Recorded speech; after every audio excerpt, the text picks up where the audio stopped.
วยนะ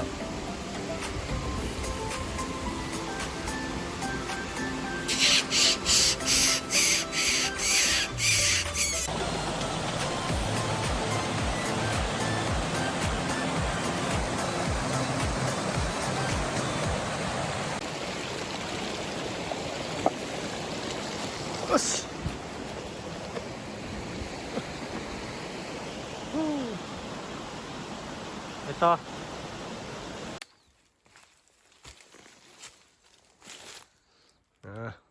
ได้นกตัวหนึ่งละก็ยิงมานำทางเนาะได้ตัวเล่นนี่ยังเนี่ย3-4 ตัวไปต่อ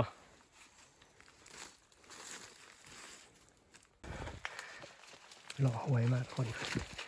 เบิ่งหอยหมูป่านะ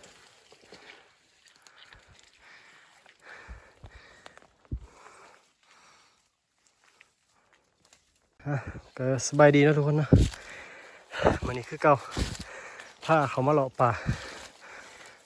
มาเลาะซอกเบิ่งนะก่อหมากนะเบิ่งตัวนกตัวเหาะกินบริมาโดนเติบช่วงนั้นเขาก็ไปยิงแต่นกเนาะก็ได้ร้ายอยู่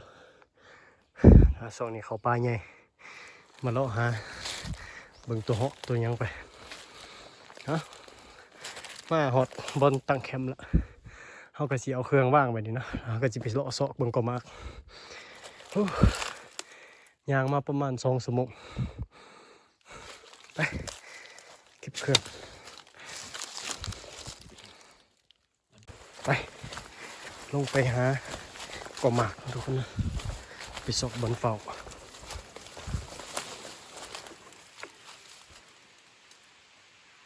ไปจะได้ต่อไปโอ้มีเก่นเขาอยู่รุมอีก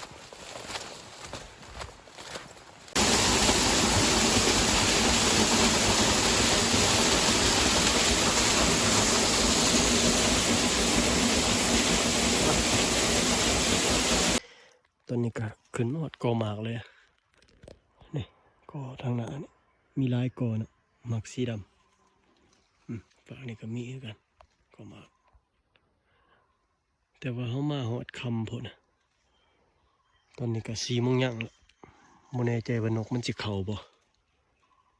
คันสิเข่าก็ยันเป็นมื้ออื่นเช้าไปแหละเอ้าทานั่งเบิ่งบางเทื่อมันกายมาจับเนาะเอาตอนนี้เปลี่ยนแผนแล้วทุกคนเฝ้านกคือสิบ่มาก็เลยลงมาเฝ้าปีกล้วยเนาะเฝ้าเบิ่งตัวหอกมากินปีกล้วยทางหน้านี่ก็มีนี่กล้วยมกปีเนาะอยู่ป่ากล้วยเลยเอาถาเบิ่งน้ำกันสิได้ยิงบ่แรงนี่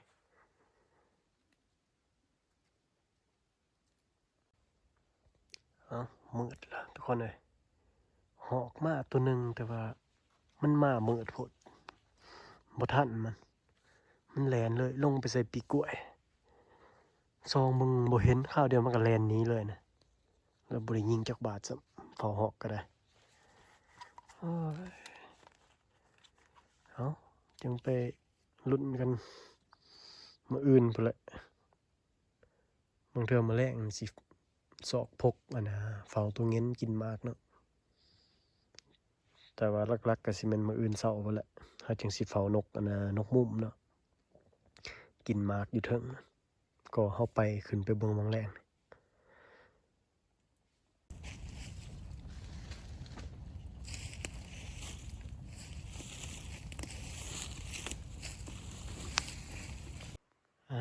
สบายดีตอนเช้า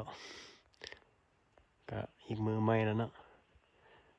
มาประจำจุดก่อหมากบนเฮาวาเมื่อวานนี่แหละเฝ้าเบิ่งนกเนาะตอนนี้ก็6 โมงครึ่งแหละแต่ว่ามันยังมืดอยู่ไม่แต่ถาเบิ่งน้ำกันบ่มันแจ้งประมาณ7 โมงพุ่นแหละ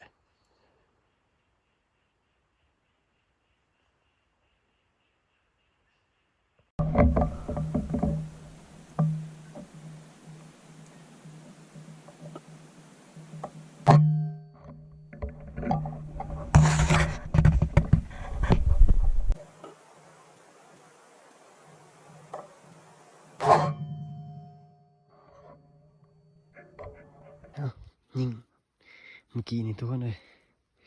มุมมันต่างแห้งมันบ่เขามากกว่ามากแต่ว่ามันไปเขาก็ไม่สูงเนาะ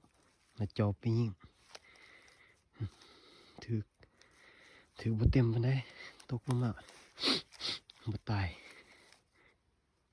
หาก็ได้ยิงฟอแต่เสามา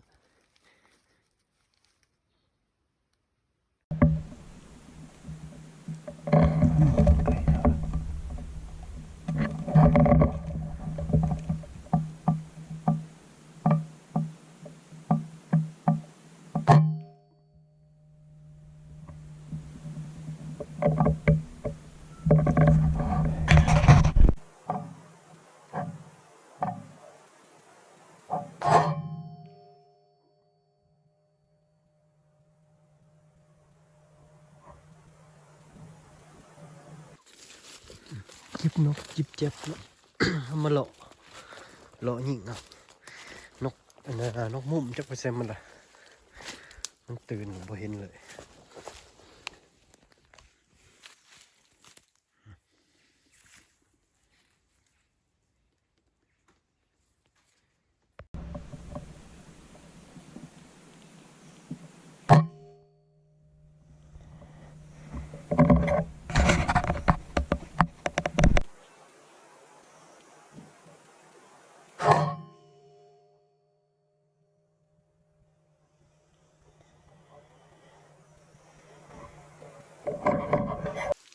นกอันนั้นจะลก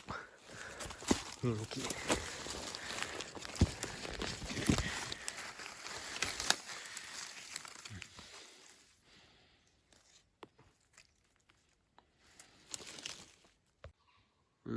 เฝ้าเสานี้ได้แต่เท่านี้กำลังสิพากันมากินข้าวกันสิหาปิ่งกินข้าวแล้วจึงสิไปเลาะยิงนกตื่มเนาะมันเขาคนละต้นเนาะนกมันมาเขาต้นนี้ก็มาแต่ว่าหอดเฝ้าอีลุมพุ่นเฝ้าอีลุมแล้วก็ยินเสียงมันเข่าโดนเติมเลยจึงจอบเลาะขึ้นมาจึงมาได้ยิงตัวหนึ่งได้ตัวเดียวสักนี่ต้นตัวยิง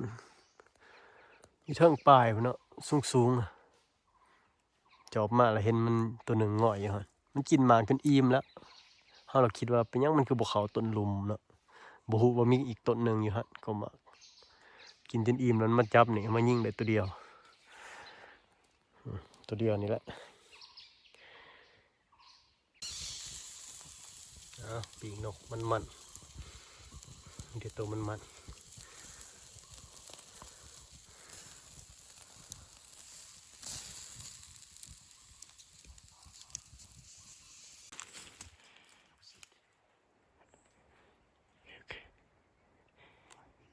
ลองซีดไป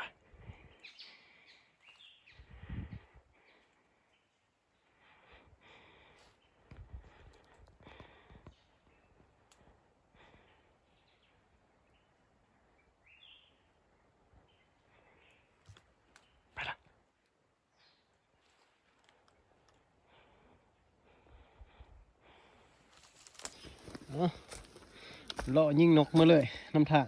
ได้อีกตัวหนึ่ง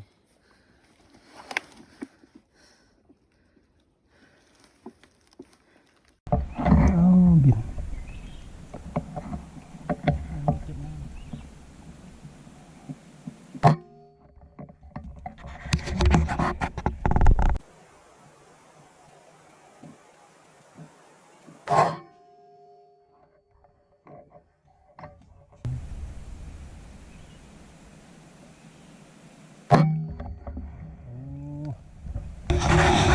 ตอนนี้กำลังกลับนะทุกคนนะ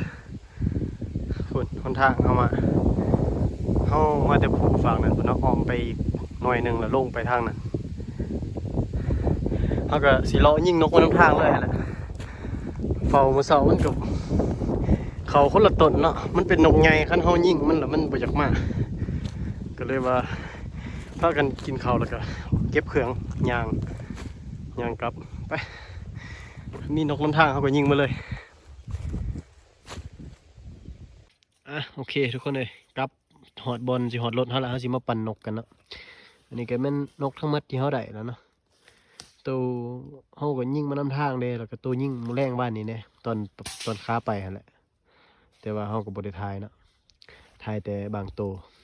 เพราะว่าเป้าหมายหลักแท้สิไปเฝ้านกมุมนี้เนาะแต่ว่าพัดได้แต่ตัวเดียวซะก็เลยบ่เป็นชิ้นเป็นอันปานใดก็ประมาณนี้เนาะได้อยู่พอมาปั่นกันมากินก็บ่ได้มานทุกคลิปบ่มานตลอดแต่ก็พอได้กินอยู่เนาะมีแต่เจอกันใหม่คลิปหน้าเด้อ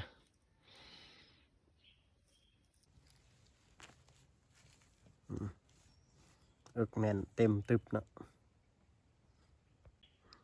กลมกึกเลย